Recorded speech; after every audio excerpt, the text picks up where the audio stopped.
Hi everyone, ഞാനിന്ന് നിങ്ങളെ പരിചയപ്പെടുത്താൻ പോകുന്നത് വെൻ പ്ലഗിനെ പറ്റിയാണ്. നിങ്ങളുടെ മുമ്പിൽ ഈ കാണുന്നത് 3 തരത്തിലുള്ള വെൻ പ്ലഗാണ്.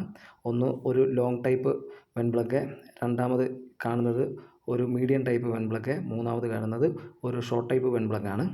ഇതിൽ ഈ 2 പ്ലഗുകളിൽ, അതായത് ഇതിലും ഏതാണ്ട് ഒരേ രീതിയിലുള്ള ഫങ്ഷൻസാണ് നടക്കുന്നത്. ബട്ട് ഇതിൽ വ്യത്യാസമാണ് അതിൻ്റെ ഫങ്ഷൻസും കാര്യങ്ങളൊക്കെ. അതുകൊണ്ട് തന്നെ ഇത് രണ്ടെണ്ണം മാറ്റി വെച്ച് നമുക്ക് ആദ്യമേ ഈ ലോങ് ടൈപ്പ് വെൻ പ്ലഗിൽ വാട്ടർ ലെവൽ എങ്ങനെ മനസ്സിലാക്കാം എന്നുള്ള കാര്യത്തെപ്പറ്റി നമുക്ക് ഡിസ്കസ് ചെയ്യാം. ആദ്യമേ നമുക്ക് ഇതിൻ്റെ പാർട്സുകളൊക്കെ എന്താണെന്നുള്ള കാര്യം മനസ്സിലാക്കാം. ഈ കാണുന്നതാണ് അതിൻ്റെ ഫ്ലോട്ട്, ഇതാണ് ഫ്ലെയിം റിട്ടാർഡ്മെൻറ്റ് ഫിൽട്ടർ എന്ന് പറയും. ഇതാണ് അതിൻ്റെ ലോവർ ലൈന്, ഇതതിൻ്റെ ഇൻഡിക്കേറ്റർ മാർക്കാണ്, ഈ കാണുന്ന റെഡ് മാർക്ക്. ഇതതിൻ്റെ അപ്പർ ലൈനാണ്. ഇനി നാം പ്രധാനമായിട്ട് മനസ്സിലാക്കേണ്ടത്, ഈ ഫ്ലെയിം റിട്ടാർഡ്മെൻറ്റ് ഫിൽറ്ററിന് ഒരു വലിയ ഫംഗ്ഷനുണ്ട്. ചാർജിങ്ങും ഡിസ്ചാർജിങ്ങും നടക്കുന്ന സമയത്തുണ്ടാകുന്ന ഗ്യാസുകളൊക്കെ ഫിൽട്ടർ ചെയ്ത് ഈ ഫ്ലെയിം റിട്ടാർഡ്മെൻറ്റ് ഫിൽറ്റർ വഴിയാണ് ഇത് പുറത്തേക്ക് വിടുന്നത്. ഹാർംഫുള്ളായിട്ടുള്ള എല്ലാ ഗ്യാസിനെയും ഫിൽട്ടർ ചെയ്തതിന് ശേഷം ആണ് ഇത് പുറത്തേക്ക് വിടുന്നത്. ഇത് അതിനെ ടൈറ്റ് ചെയ്യാനുള്ള ഒരു റബ്ബർ പാഡാണ്. ഇനി നാം മനസ്സിലാക്കേണ്ട, ഈ ഫ്ലോട്ട് എന്ന് പറയുന്നത് നമ്മുടെ ഇലക്ട്രോലൈറ്റിൻ്റെ മുകളിൽ ഉയർന്നു കിടക്കുന്ന ഒരു പാർട്സാണ്. ഇത് നമുക്ക് ചാർജിങ്ങും ഡിസ്ചാർജിങ്ങും ഒക്കെ നടക്കുന്ന സമയത്ത് ഇവാപ്പറേഷൻ മൂലം താന്ന് നമ്മുടെ ഇൻഡിക്കേറ്റർ മാർക്ക് ലോവർ ലൈനുമായിട്ട് കോൺസൈഡ് ചെയ്യുന്നൊരു ടൈം വരും. ആ ടൈം ആകുമ്പോഴത്തേനാണ് നമുക്ക് ബാറ്ററിക്കുള്ളിൽ വെള്ളമില്ല എന്നുള്ള കാര്യം മനസ്സിലാക്കേണ്ടത്. അതായത് പ്രധാനമായിട്ടും ലോവർ ലൈനിൻ്റെയും അപ്പർ ലൈനിൻ്റെയും സെൻട്രലായിട്ട് നമ്മുടെ ഇൻഡിക്കേറ്റർ മാർക്ക് കാണാതെ വരുന്നൊരു സാഹചര്യം ഉണ്ടാകും. ആ സാഹചര്യത്തിലാണ് നമുക്ക് ബാറ്ററി വെള്ളം ഒഴിക്കേണ്ട ഒരു സാഹചര്യം വരുന്നത്. അപ്പോഴാണ് നമ്മൾ ബാറ്ററി വാട്ടർ മേടിക്കുക, വീണ്ടും റീഫില്ല് ചെയ്യുക. അപ്പം നമുക്ക് ലോങ് ടൈപ്പ് വെൻ പ്ലഗിനകത്ത് എങ്ങനെയാണ് വാട്ടർ ചെക്ക് ചെയ്യേണ്ടതെന്നുള്ള കാര്യം നമുക്ക് മനസ്സിലാക്കി. ഇനി നമുക്ക് ഷോർട്ട് ടൈപ്പിൽ എങ്ങനെ മനസ്സിലാക്കുക എന്നുള്ള കാര്യത്തെപ്പറ്റി നോക്കാം.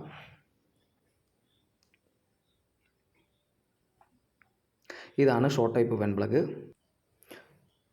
ഇത് അതിനകത്തുള്ളൊരു ഹോളാണ്, ഗ്യാസ് ഫിൽറ്ററിലേക്ക് പോകുന്ന ഒരു ഹോളാണ്. ഇത് അതിൻ്റെ ഒരു ഫ്ലോട്ടാണ്. ഇത് ഇലക്ട്രോലൈറ്റ് മുങ്ങിക്കിടക്കുന്നൊരു പാർട്ടാണ്. ഇതിലേ കൂടാണ് ഗ്യാസ് ഈ റിട്ടാർഡ്മെൻറ്റ് ഫിൽറ്ററിലേക്ക് വരുന്നതും ആ ഗ്യാസ് പുറത്തേക്ക് പോകുന്നതും ഈ വഴിയാണ്.